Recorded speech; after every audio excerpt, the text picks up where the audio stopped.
Merci Télévision, mesdames et messieurs, merci de votre fidélité. Bienvenue dans ce nouveau numéro de Actu Soir qui s'épanche essentiellement aujourd'hui sur cette proposition du directeur de cabinet de l'opposant Moïse Katumbi, Olivier et Camille Tatou sur la suggestion d'un système fédéral en République démocratique du Congo. On analyse cette question ce soir avec messieurs Denis Bellessi, analyste des questions politiques et cadre au sein de l'ESID de Martin Fayoulou. Monsieur Bellessi, bonsoir.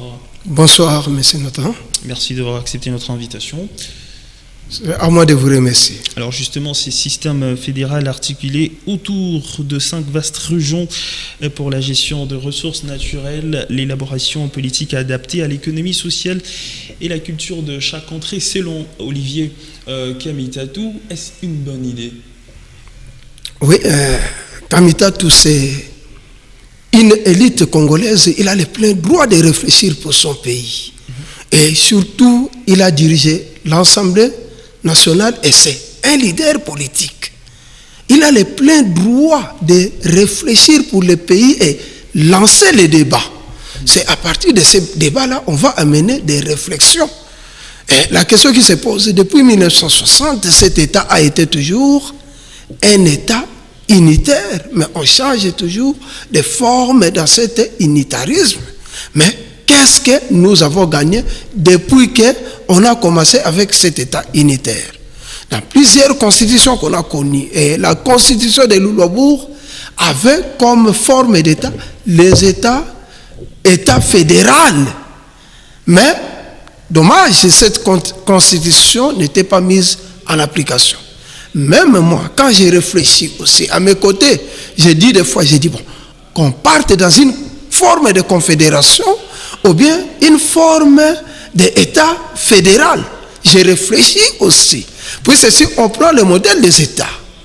En Afrique, ici, il y a le Nigeria qui est l'État fédéral.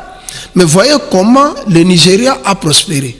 Mais au Congo, ça pose problème, c'est question de mentalité. Les Congolais n'ont pas la culture politique. C'est pourquoi nous connaissons toutes ces difficultés. Et puis on avait connu aussi des sécessions au Katanga et au Kasaï vers les années 60. Et c'est pourquoi dans la tête des gens, c'est resté dans leur tête que non, si on part dans une forme de fédéralisme, ça sera la sécession. Mais est-ce que c'est opportun de parler de ce fédéralisme, d'autant plus que le pays est d'abord agressé dans sa partie Est? Est-ce qu'il est opportun d'évoquer cette question-là?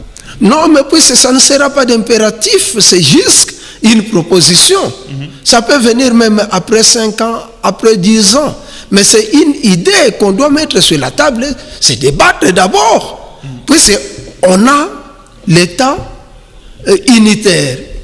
C'est la meilleure forme, bien sûr, pour nous les Congolais, vu notre mentalité, notre culture. On dit qu'on doit vivre ensemble.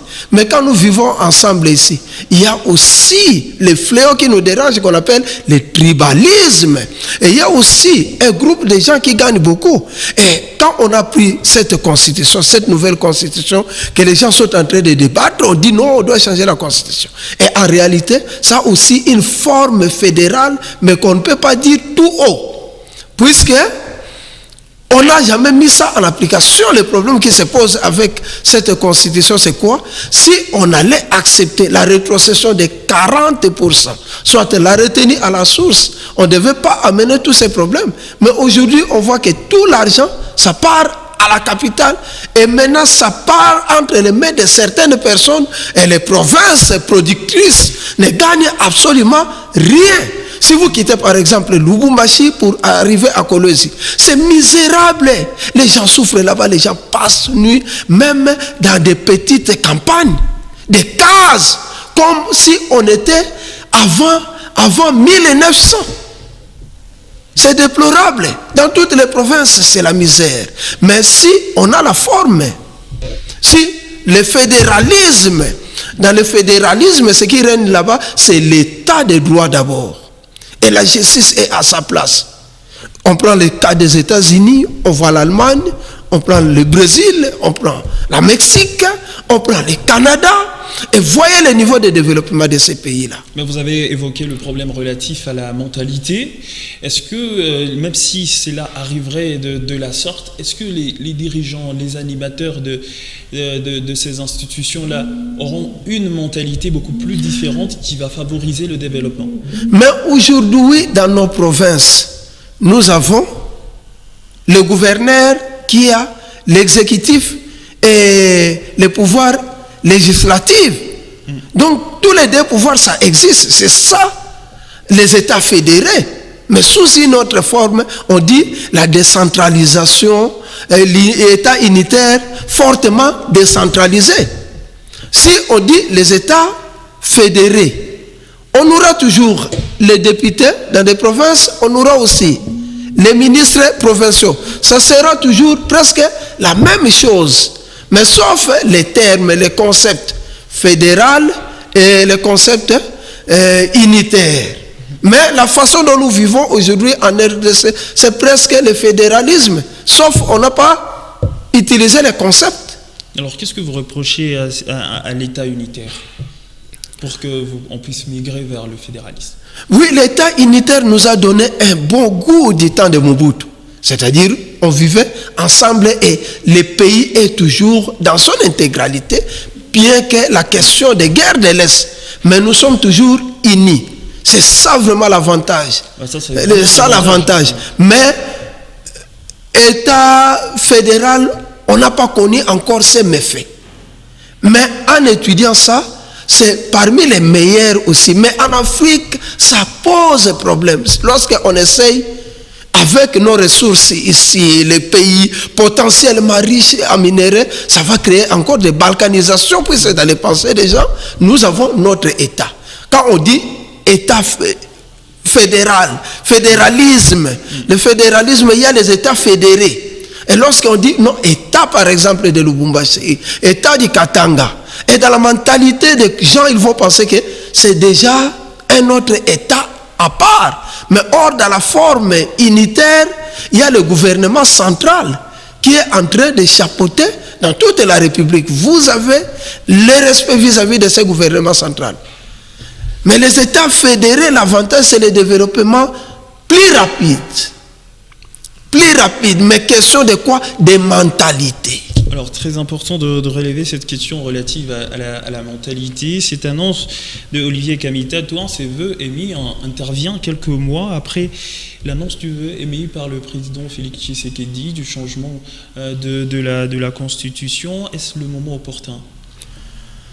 Oui, c'est toujours les débats.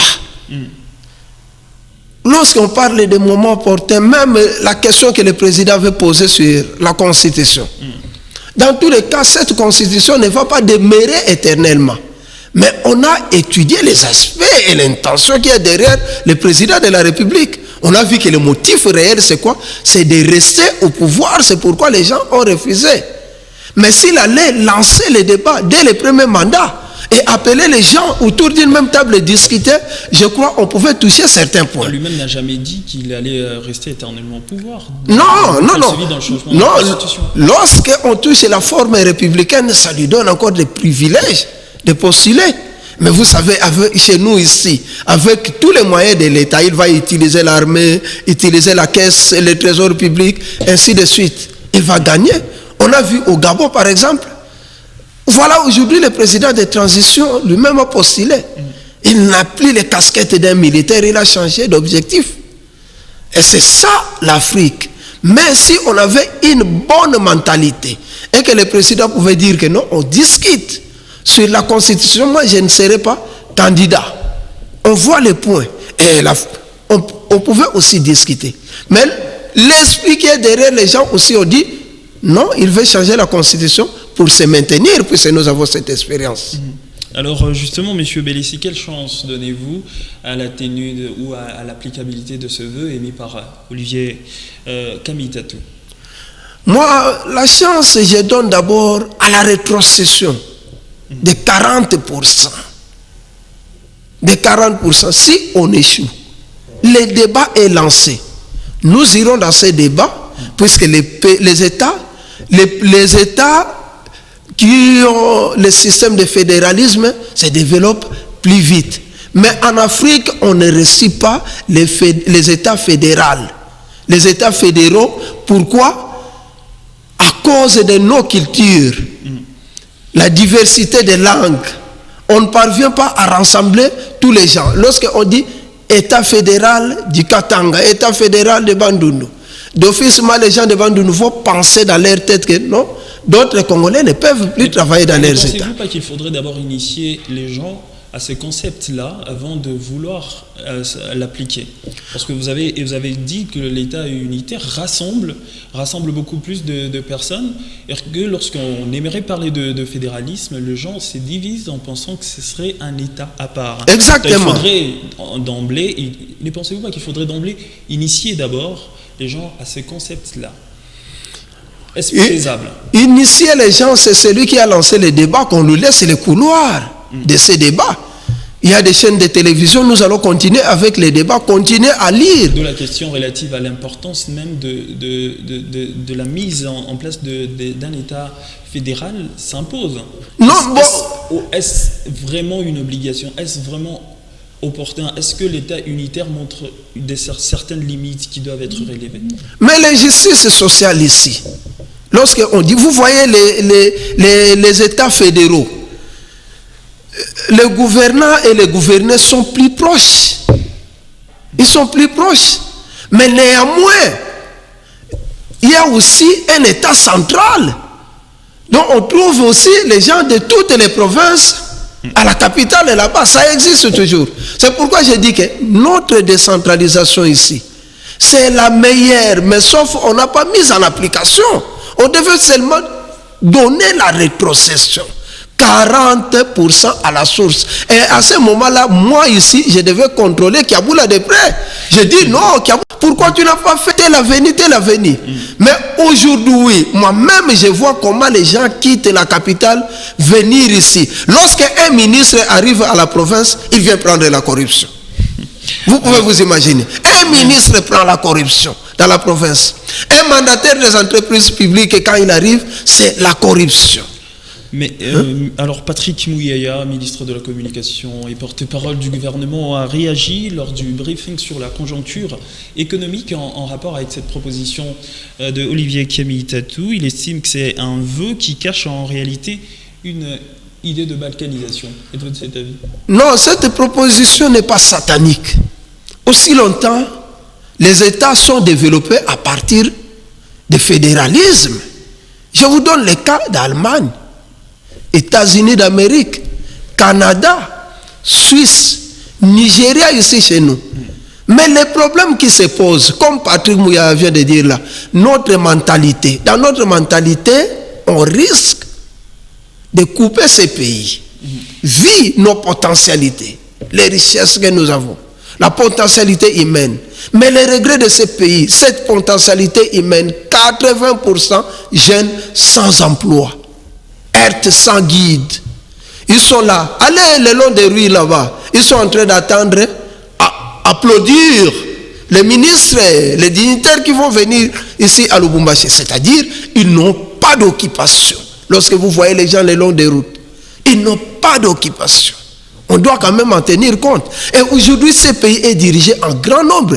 80% des gens qui viennent de l'Occident, mais on ne voit aucune preuve des bénéfices qu'ils ont gagnés là-bas. Mais on voit qu'ils sont venus avec la plus mauvaise mentalité encore.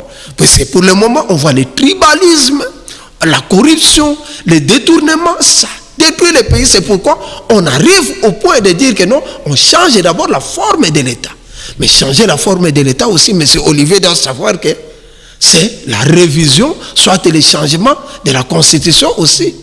C'est ça. Alors justement, hein, son vœu arrive quelques mois après le vœu également émis par le président Tshisekedi de revoir certains articles de la Constitution. Mais c'est bel ici, nous sommes à la fin, un dernier mot en termes de conclusion, sur cette suggestion d'Olivier Kami-Tatou. Oui, moi je suis d'avis qu'on lance les débats, même pour les problèmes de changement, révision de la Constitution, qu'on lance de nouveau les débats. mais pas avec l'intention de rester au pouvoir. Monsieur Belessi, merci beaucoup d'avoir accepté notre invitation et participé dans Actu Soir. C'est à moi de vous remercier. Mesdames et messieurs, c'est la fin de Actu Soir sur HK6 Télévision. Merci de nous avoir regardés. Restez avec nous. La grande édition du journal, c'est juste après.